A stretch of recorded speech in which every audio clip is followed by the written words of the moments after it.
सरकारले नेपालको नयाँ राजनैतिक नक्सा औपचारिक रूपमा सार्वजनिक गरेको छ। भूमि व्यवस्था, सहकारी तथा गरिबी निवारण मन्त्री पद्मा अर्यालले बुधबार दिउँसो कालापानी, लिपुलेक र लिम्पियाधुरा समेटिएको नेपालको नयाँ राजनैतिक नक्सा औपचारिक रूपमा सार्वजनिक गरेकी हुन्।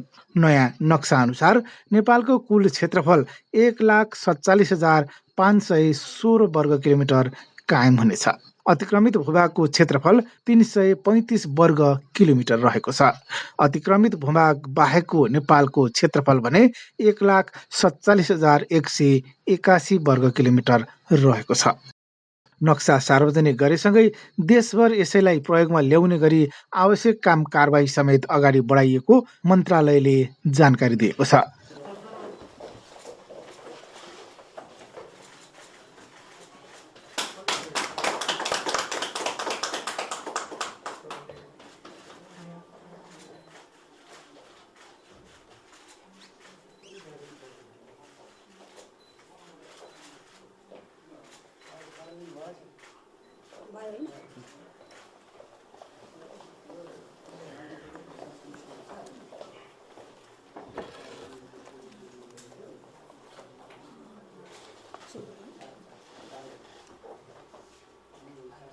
आदरणीय बुवामा, दाजुभाइ तथा दिदीबहिनीहरू, सञ्चारकर्मी मित्रहरू, सबै कर्मचारी साथीहरू, सर्वप्रथम म सबैमा हार्दिक अभिवादन गर्दछु।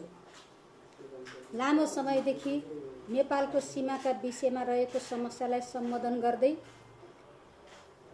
मुलुकको इतिहासमा लिपुलेक, लिम्पियाधुरा र कालापानी भूभाग समेटिएको अद्यावधिक राजनीतिक र प्रशासनिक नक्सा सार्वजनिक गर्न पाउँदा यस घडीमा हामी सबै गौरवान्वित र पुलकित भएका छौँ। नेपाल सरकारको आर्थिक वर्ष 2077 र 78 को वार्षिक नीति तथा कार्यक्रममा सम्माननीय राष्ट्रपतिज्यूबाट घोषणा भए बमोजिम त्यसको एक हप्ताभित्रै नेपालको राजनीतिक एवं प्रशासनिक नक्साको नयाँ संस्करण सार्वजनिक गर्न पाउँदा आज मलाई अत्यन्त खुसी लागेको छ। यस अवसरमा यो गौरवशाली इतिहास निर्माण गर्न आम नेपाली जनताले देखाएको चासो र दिएको साथप्रति म आभार व्यक्त गर्दछु। नेपाली जनताको यही मर्म र भावनाको जगमा उभिएर हामीसँग उपलब्ध प्रमाण र ऐतिहासिक तथ्यले देखाएको सत्यको पथमा समर्पण भावनाका साथ अघि बढ्ने प्रेरणा मिलेको यहाँहरू समक्ष स्मरण गर्न चाहन्छु। नेपालको अद्यावधिक नक्सा सार्वजनिक गर्ने यो अवसरमा सिङ्गो नेपाल र नेपालीका लागि ऐतिहासिक सुखद क्षण हो, जुन सम्माननीय प्रधानमन्त्री केपी शर्मा ओली नेतृत्वको यो सरकारको कानमा आइपुगेको तपाईँहरू सामु सर्लङ्ग छ। साथै नेपालको अद्यावधिक राजनीतिक र प्रशासनिक नक्सा सार्वजनिक गर्ने यो सुनौलो अवसर यो युगको सर्वाधिक स्मरणीय क्षणका रूपमा मैले लिएको छु। नेपालमा मात्र होइन, सिङ्गो विश्व मानचित्रमा नेपालको मानचित्र बदलिएको छ। यसले नेपालीको मान पनि बदलिएको छ, मन पनि बदलिएको छ।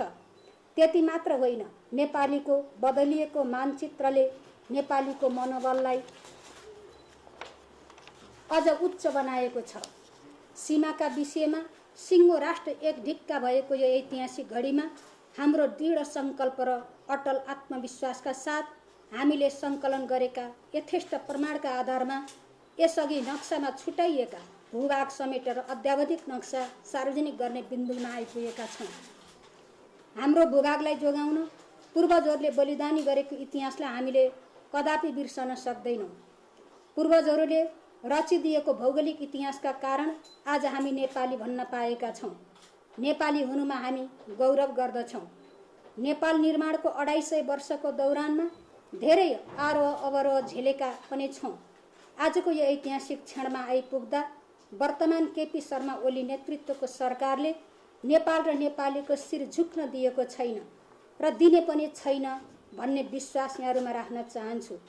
यति मात्र होइन, सरकार सुखी नेपाली, समृद्ध नेपालको राष्ट्रिय आकांक्षा पूरा गर्ने दिशामा राष्ट्रियता, सार्वभौमिकता र भौगोलिक अखण्डताको रक्षा गर्न दृढ सङ्कल्पित छ। आदरणीय बुवामा, दाजुभाइ तथा दिदीबहिनीहरू, सन् 1816 मार्च 4 मा तत्कालीन इस्ट इन्डिया कम्पनी र नेपाल सरकारबीच भएको सुगौली सन्धि अनुसार काली नदी र सोभन्दा पूर्वको भूभाग नेपाल राज्यको अभिन्न अङ्ग भएको, तर हाल नेपालमा प्रचलित नक्साहरूमा काली नदी पूर्वका गुन्जी, नाभी, कुटी लगायतका केही भूभाग समेटिएको नदेखिएकोले ती भूभाग समेत देशको सीमाभित्र पर्ने गरी तथा काली नदीको उद्गम स्थल लिम्पियाधुरासम्म नक्सामा देखिने गरी नेपालको अद्यावधिक प्रशासनिक नक्सा तयार गरी प्रकाशन गर्न र प्रचलनमा ल्याउन नेपाल सरकार मन्त्री परिषदको 2077 2 महिना 5 गतेको बैठकले नेपालको अद्यावधिक राजनीतिक प्रशासनिक नक्सा स्वीकृत गरी लागू गर्ने निर्णय गरेको छ। यस विषयमा जग्गा नाचगाँच नियमावली बमोजिम गठित समितिको मिति 76 11 महिना 13 गतेको बैठकले उक्त भूभाग समिति नक्सा प्रकाशन गर्न गरेको सिफारिस एवं यस विषयमा सङ्घीय संसदका विभिन्न समितिहरूका बैठकले निर्देशन दिएको थियो। उक्त अद्यावधिक राजनीतिक प्रशासनिक नक्सा प्रकाशनको लागि नेपाल सरकार परराष्ट्र मन्त्रालयबाट मिति 77 2 महिना 4 गते सहमति प्राप्त भएको थियो। राष्ट्रको सार्वभौम सत्ता र अखण्डता अक्षुण्ण राख्न देशको सिमानाको स्पष्ट अभिलेख महत्त्वपूर्ण हुने र सोको लागि देशको सम्पूर्ण भूभाग स्पष्टसँग देखिने नक्सा प्रकाशन गरी प्रचलनमा ल्याउन अत्यन्त आवश्यक रहेको सन्दर्भमा विगतमा नेपालको नक्सामा छुट्याइएका गुन्जी, नाभी, कुटी लगायतका भूभाग समेटी ती भूभाग समेत देशको सीमाभित्र पर्ने गरी तथा काली नदीको उद्गम स्थल लिम्पियाधुरासम्म नक्सामा देखिने गरी नेपालको अद्यावधिक राजनीतिक र प्रशासनिक नक्सा तयार गरी प्रकाशन गर्ने निर्णय भएबाट नेपाल सरकार आफ्नो राष्ट्रियता र सम्प्रभुताको रक्षा गर्न प्रतिबद्ध रहेको पुनः प्रमाणित भएको छ। आगामी दिनमा छिमेकी मित्र राष्ट्र भारतसँग द्विपक्षीय वार्ता र कूटनीतिक प्रयास मार्फत समस्याको समाधान गर्न प्रतिबद्ध छौँ। मित्र राष्ट्र भारतले पनि सकारात्मक रूपमा लिनेछ भन्ने विश्वास लिएका छौँ। यस विषयमा मार्गनिर्देशन गर्नुहुने सम्माननीय प्रधानमन्त्रीज्यू, माननीय मन्त्रीज्यूहरू, सम्पूर्ण नेपाली जनता, सुझाव सल्लाह दिनुहुने अभियन्ताहरू, विज्ञहरू, नागरिक समाज प्रति आभारी छु। यस बन्दाबन्दीको अवस्थामा पनि अवरात्र खटेर आफ्नो ज्ञान, सिप र प्रविधिको प्रयोग गर्दै नाप नसका मान्यता, सिद्धान्त, अन्तर्राष्ट्रिय प्रचलन, देशको मौजुदा कानुन, नर्म्स, भ्यालुज र स्ट्यान्डर्ड्स पालना गरी नक्सा तयार गर्ने नापी विभागका प्राविधिक एवं यस मन्त्रालय अन्तर्गतका सम्पूर्ण राष्ट्रसेवक कर्मचारीहरूलाई हृदयदेखि नै धन्यवाद दिन चाहन्छु। सञ्चारकर्मीहरूको योगदानका निम्ति पनि आभारी छु। अन्तमा यो अद्यावधिक राजनीतिक प्रशासनिक संस्करणको नक्सा छिट्टै वेबसाइटमा हार्ड कपी दुवैमा प्रकाशनमा ल्याइनेछ। अब उपरान्त नेपालको नक्सा प्रयोग भएका सबै सरकारी दस्तावेज एवं पाठ्य पुस्तकहरूमा नयाँ संस्मरण बमोजिमका नक्साहरू प्रयोग गरिनेछ। म यहाँहरू मार्फत आम नक्सा प्रयोगकर्ताहरूमा अपिल गर्न चाहन्छु, अब उपरान्त सबैले यही नक्सा संस्करण बमोजिमको नक्सा प्रयोग गर्नुहुनेछ। संसदमा सरकारको नीति तथा कार्यक्रम ल्याउने क्रममा राष्ट्रपति विद्यादेवी भण्डारीले लिम्पियाधुरा, कालापानी र लिपुलेक समेटेर सरकारले नयाँ नक्सा जारी गर्न लागेको जानकारी दिएकी थिइन्। मंगलबार संघीय संसदका दुवै सदनमा सम्बोधन गर्दै प्रधानमन्त्री केपी शर्मा ओलीले भारतले अतिक्रमण गरेका भूमि फिर्ता ल्याएर छाड्ने बताएका थिए। सोमबारको मन्त्री परिषदको बैठकले अतिक्रमित भूमि समेटिएको नेपालको नयाँ नक्सा जारी गर्ने निर्णय गरेको थियो। एउटा कुरा चाहिँ म भन्न चाहन्छु, यो नक्सा हामीले जुन नयाँ छापेका छौँ अथवा संविधानमा जुन परिवर्तन गर्दैछौँ त्यस कुराले थुप्रै कुरा पाठ्य पुस्तकहरूमा परिवर्तन ल्याउनेछ। त्यसले हाम्रा लोगोहरूमा, अरू कुराहरूमा, थुप्रै कुराहरूमा परिवर्तन ल्याउँछ। तर यो एउटा ऐतिहासिक काम हो र यसले नेपालको मानचित्रमा अहिले एक खालको परिवर्तन ल्याएको छ र ठोस कूटनीतिक पहलहरूद्वारा एकदम सजिलो हुने छैन। जे लक्षण हामीले देखेका छौँ, जस्तो मान्छेहरूले टिप्पणी गर्दैछन् सरकारले नयाँ नक्सा जारी गर्ने बताइरहँदा संसदमा विभिन्न सांसदहरूले आशंका व्यक्त गरेका थिए। संसदीय समितिहरूले पटक पटक दिएको निर्देशनको पालना गर्दै नयाँ नक्सा जारी गर्ने निर्णय गरी संसद दिनुभएकोमा सरकारलाई धन्यवाद। सभामुख महोदय, केही मानिसहरू आशंका गर्दैछन् कि प्रधानमन्त्रीजीले अब यो नक्सा भूमि फिर्ता गराउन ठोस पहल कदमीका लागि होइन, बरु नक्सा जारी गरेकोमा महिमा मण्डन गर्दै गराउँदै घरभित्रका आफ्ना अन्य कमजोरी ढाकछोप गर्न प्रयोग गर्नुहुनेछ। तर केही मानिसहरू आशा गर्दैछन् प्रधानमन्त्रीजीले नक्सा जारी गर्ने यो सही ट्याक्टिकल कदमलाई अब भूमि फिर्ता गर्ने दिगो रणनीतिसँग जोड्दै सुझबुझका साथ परिणाममुखी काम गर्नुहुनेछ र यसका लागि सबको साथ लिनुहुनेछ। महासङ्कटमा घरभित्र रहेका र घर आउन नपाएका आफ्नो जनता जोगाउने दायित्वबाट पन्छनका लागि यो नक्साको कदाचित पनि दुरुपयोग गर्नुहुने छैन। सम्माननीय सभामुख महोदय, नक्सा तयार भए अनुसार भूमि फिर्ता ल्याउन सजिलो छैन। अन्तर्राष्ट्रिय अदालतमा जान सम्माननीय प्रधानमन्त्रीज्यू तयार हुनुहुन्छ कि नै? भूमि हाम्रो बनाउन प्रतिबद्ध हुनुहुन्छ? सम्माननीय प्रधानमन्त्रीज्यूलाई मेरो एउटा प्रश्न छ। सन् 1950 को सन्धि र सीमा विवादका विषयमा दुवै देश बीचको सहमतिमा प्रबुद्ध समूह इपिजी गठन गरी समस्या हल गर्ने भनिएको इपिजीको प्रतिवेदन भारतीय प्रधानमन्त्रीले बुझ्न नमानेको अवस्थामा नेपालको भूमि आफ्नो नक्सामा पार्ने भारत, नेपालले आफ्नो भूमि आफ्नै नक्सामा पारी प्रकाशित गरिसकेपछि अब दुवै देशबीच फेस टु फेस कूटनीतिक वार्ता कहिलेसम्म हुन सक्छ? संसदीय समितिहरू, सीमाविदहरू, जनस्तर समेतको लगातार दबावपछि ढिलै भए पनि कालापानी, लिम्फियाधुरा, लिफुलेक समेटेर आफ्नो नक्सा प्रकाशन गर्ने कार्य स्वागतयोग्य छ। प्रधानमन्त्रीजीलाई लिफुलेक सडक निर्माणबारे उद्घाटनपछि मात्र थाहा हुने अवस्था किन आयो? कसका त्रुटिले? यसको जवाफ चाहिन्छ। यस सम्बन्धमा छिमेकी चीन सरकारसित पनि कूटनीतिक तहमा कतिपटक पहल भयो, वार्ता भयो र पछिल्लो रेस्पोन्स के छ? यसबारे जानकारी चाहिन्छ। सरकारले स्वीकृत गरेको नक्सा अविलम्ब सार्वजनिक किन गरिएन? के नेपालको नयाँ नक्सा सार्वजनिक नगर्न कसैले दबाब दिएको छ र? स्वीकृत नयाँ नक्सा अनुसार नेपाल भारत सीमा नियन्त्रण गरी कार्यटार कहिले लगाउने हो? सरकारको निशाना छाप र संसदको लोगो नयाँ कहिले पाउने हो? सर्वप्रथम स्वास्थ्य लाभको कामना गर्दछु। लिम्पियाधुरा, लिपुलेख र कालापानी सहितको नक्सा हिजो सरकारले जारी गरेछ, बधाई छ। अब सरकारले संविधानको अनुसूची 3 संशोधन गर्नको लागि कहिले सदनमा संशोधन प्रस्ताव ल्याउँछ? हाम्रो सम्माननीय प्रधानमन्त्रीको हाजिर जवाबी, प्रत्युत्पन्नमती, बाघ विदग्धता विश्व विस्तृत छ। त्यो जान्दा जान्दै पनि मैले चाहिँ नेभिल चेम्बरलिन र चर्चिलको सम्झना गराउने दृष्टता गरेँ। प्रधानमन्त्रीले मलाई जवाब दिनुभयो। तर मेरो थप प्रश्न के छ भने, जुन अहिले दिन उहाँले गराउनु हो, मेरो 2 वर्ष पुगेको छ, 5 वर्ष बाँकी छ भन्नुभयो, अब 3 वर्ष बाँकी छ। तर नेभिल च्याम्बरलेनको पनि 3 वर्ष बाँकी थियो। त्यो तिथिमिति उहाँले हेर्नुभएको हुन्छ र उहाँको पार्टी, नेभिल च्याम्बरलेनको पार्टी अल्पमतमा गएको थिएन। मैले फेरि सम्झना गराउँछु, तत्कालीन राष्ट्रिय सङ्कटमा उहाँलाई विपक्षले भन्दा पनि उनकै पार्टीका मान्छेले सम्झना गराएका थिए, बिदा बिदा बिदा चाहियो प्रभु भनेर।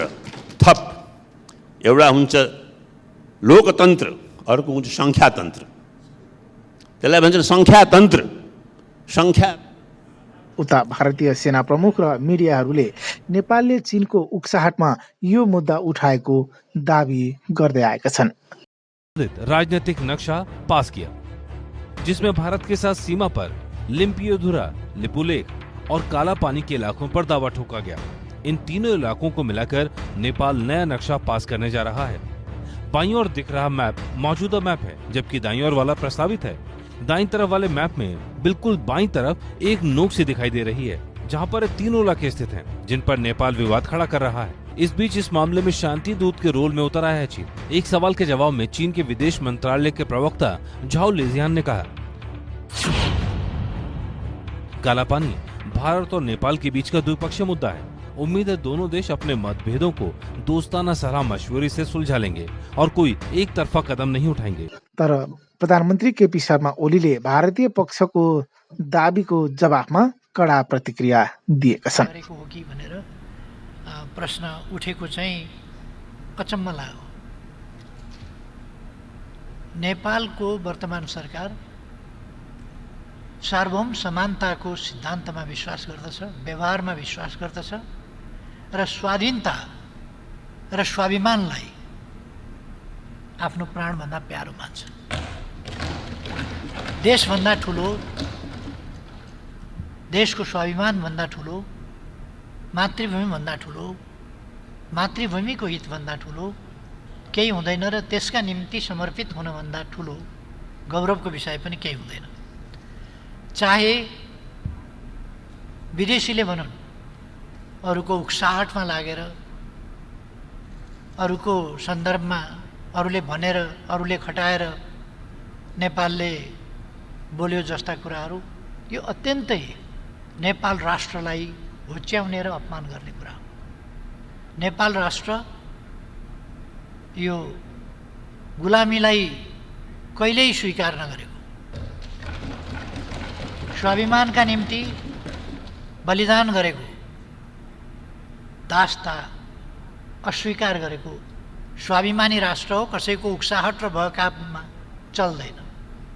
यो सबैले बुझ्ने गरी म भन्न चाहन्छु। तर भारतको एउटा प्रतीक चिन्ह छ, त्यो भारत भनेर चिनिने अशोकाले स्थापना गरेको चारमुखे सिंह, चारतिर फर्किएको सिंह भारतको प्रतीक चिन्ह छ। त्यसको मुनि सत्यमेव जयते लेखा हुन्छ। सत्यमेव जयते भारतको चिन्ह मुनि छ। विश्वास चाहिँ म गर्छु, म सोध्नेवाला छु भारतलाई, सत्यमेव जयते कि सिंह जयते? सिंहमेव जयते कि सत्यमेव जयते? अब दुइटै लेखा छन्, मासतिर सिंह छन् चारमुखे, तलतिर सत्यमेव जयते छ। त्यस कारण म विश्वास गर्छु, नेपाल विश्वास गर्छ, हामी सबै विश्वास गर्छौँ, सत्यमेव जयते। त्यसकारण हामी हाम्रो भूमि फिर्ता गर्न सक्दछौँ, किनभने सत्यमेव जयते। अरू तपसिलका कुराहरू म पछि भन्नेछु। केही दिन अघि भारतले नेपाली भूभाग हुँदै कैलाश मानसरोवर जाने सडक उद्घाटन गरेपछि नेपालमा पुनः कालापानी, लिपुलेक र लिम्पियाधुराको अतिक्रमित भूभागबारे चासो बढेको थियो। स्ट्रेटेजिक, धार्मिक व ट्रेड की दृष्टि से अत्यंत महत्वपूर्ण है। अब यह यात्रा 1 हफ्ते के अंतराल में ही मोटर मार्ग द्वारा पूरी की जा सकेगी। अब इस भारतीय विस्तारवादका विरुद्ध युवा विद्यार्थीहरू सडकमा ओर्लिएका थिए। संसदमा विपक्षी दलहरू विरोधमा उत्रने र सडकमा युवा विद्यार्थीसँगै विभिन्न अभियानमा लागेका अभियन्ताहरू समेत निस्केपछि सरकारलाई यस विषयको सम्बोधन गर्नै पर्ने दबाब बढेको थियो। तर सरकारले अतिक्रमित भूमि सहितको नक्सा जारी गरेको छ। यस मानेमा नेपाली जनता खुसी भएका छन्। तर नक्सा जारी गर्न जति सजिलो छ, अतिक्रमित भूमि फिर्ता ल्याउन त्यति नै गाह्रो छ। यद्यपि सरकारले वर्तमान परिस्थितिमा अतिक्रमित भूमि समेटेर नयाँ नक्सा जारी गर्नुपर्ने ठुलो काम देखिएको छ। त्यसका निम्ति समर्पित हुनभन्दा ठुलो गौरवको विषय पनि केही हुँदैन।